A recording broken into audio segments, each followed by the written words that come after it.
Hello friends, it is Miss Jamie with a new episode of Jamie's Book Club. This is an extra special one because this is our first book club with a new book ever.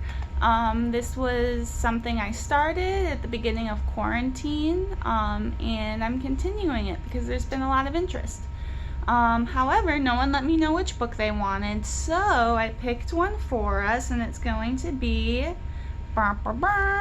Wayside Stories from Wayside School, which is a classic. It is hilarious, it is short, and we are going to start it right now. Buckle on in for the first couple stories from Wayside Stories, Sideways Stories from Wayside School. See, it's already got me all backwards. Introduction. This book contains 30 stories about the children and the teachers at Wayside School. But before you get to them, there is something you ought to know so that you don't get confused. Wayside School was accidentally built sideways. It was supposed to be only one story high, with 30 classrooms all in a row. Instead, it is 30 stories high, with one classroom on each story. The builder said he was very sorry. The children at Wayside like having a sideways school. They have an extra large playground. The children and teachers described in this book all go to class on the top floor. So there are 30 stories from the 30th story of Wayside School. It has been said that these stories are strange and silly. That is probably true. However, when I told stories about you to the children at Wayside, they thought you were strange and silly. That is probably also true. Story 1. Mrs. Gorf.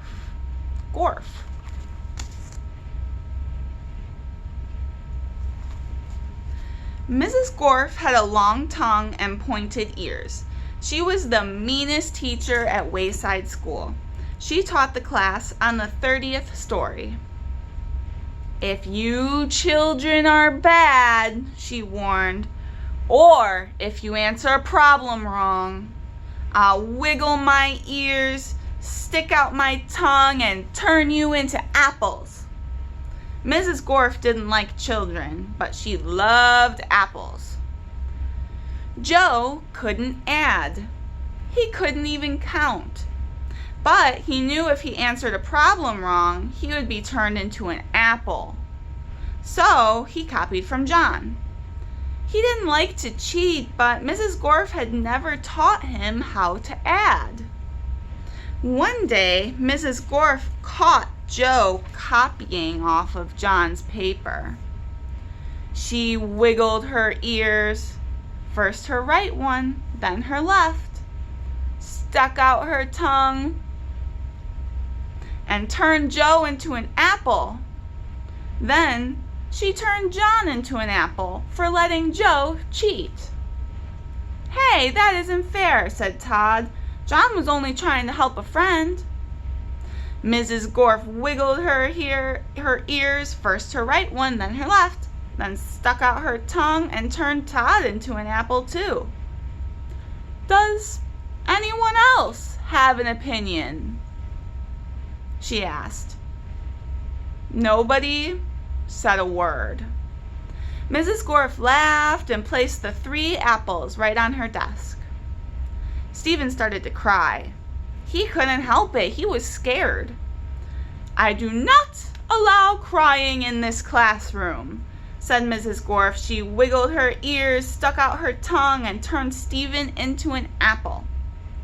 For the rest of the day, the other children were absolutely quiet. And when they went home, they were too scared to even talk to their parents. But Joe, John, Todd, and Stephen couldn't go home. Mrs. Gorf just left them on her desk. They were able to talk to each other, but they didn't have much to say. Their parents were very worried. They didn't know where their children were. Nobody seemed to know. The next day, Kathy was late for school. As soon as she walked in, Mrs. Gorf turned her into an apple. Paul sneezed during class. He was turned into an apple. Nancy said, "God bless you." When Paul sneezed, Mrs. Gorf wiggled her ears, stuck out her tongue, and turned Nancy into an apple for saying "God bless you." Terrence fell out of his chair. He was turned into an apple. Mauricia tried to run away. She was halfway to the door as Mrs. Right Ear began to wiggle. When she reached the door, Mrs. Gorf's left ear began to wiggle. Mauricia opened the door and had one foot outside when Mrs. Gorf stuck out her tongue. Mauricia became an apple. Mrs. Gorf picked up the apple from the floor and put it on her desk with the others. Then a funny thing happened. Mrs. Gorf turned around and fell over a piece of chalk. The three Erics laughed. They were turned into apples. Mrs. Gorf had a dozen apples on her desk. Joe, John, Todd, Stephen, Kathy, Paul, Nancy, Terrence, Mauricia, and the three Erics, Eric Fry, Eric Bacon, and Eric Ovens. Louis, the art teacher, walked into the classroom. He had missed the children at recess. He had heard that Mrs. Gorf was a mean teacher, so he came up to investigate. He saw the 12 apples on Mrs. Gorf's desk. "I must be wrong," he thought. "She must be a good teacher if that many children bring her apples." He walked back down to the playground. The next day, a dozen more children were turned into apples. Louis, the art teacher, came back into the room. He saw 24 apples on Mrs. Gorf's desk. There are only 3 children left in the class. She must be the best teacher in the world, he thought. By the end of the week, all of the children were apples. Mrs. Gorf was very happy. "Now I can go home," she said. "I don't have to teach anymore. I won't have to walk up 30 flights of stairs ever again." "You're not going anywhere," shouted Todd. He jumped off the desk and bopped Mrs. Gorf right on the nose. The rest of the apples followed. Mrs. Gorf fell on the floor. The apples jumped all over her. "Stop!" she shouted, "or I'll turn you into applesauce." But the apples didn't stop, and Mrs. Gorf could do nothing about it. "Turn us back into children," Todd demanded. Mrs. Gorf had no choice. She stuck out her tongue, wiggled her ears, and turned the apples back into children.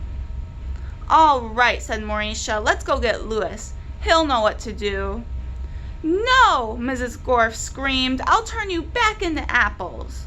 She wiggled her ears, stuck out her tongue, but Jenny held up a mirror, and Mrs. Gorf turned herself into an apple.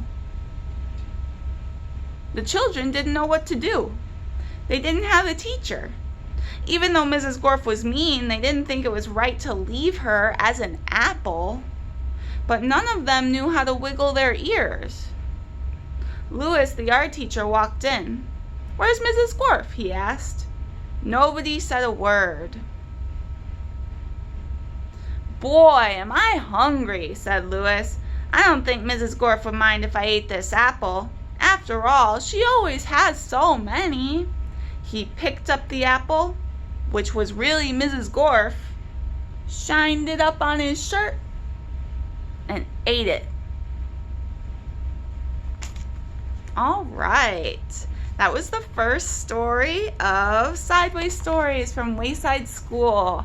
I had so much fun reading it to you. These were my favorite stories when I was a kid. I read these books all the time. So I'm excited to share it with you. I am going to read another one next week, so tune back in for story number 2, which is called Mrs. Jules. Ooh, looks like some craziness is already happening. Alright guys, you have a great day, have a fun weekend. Stay safe out there.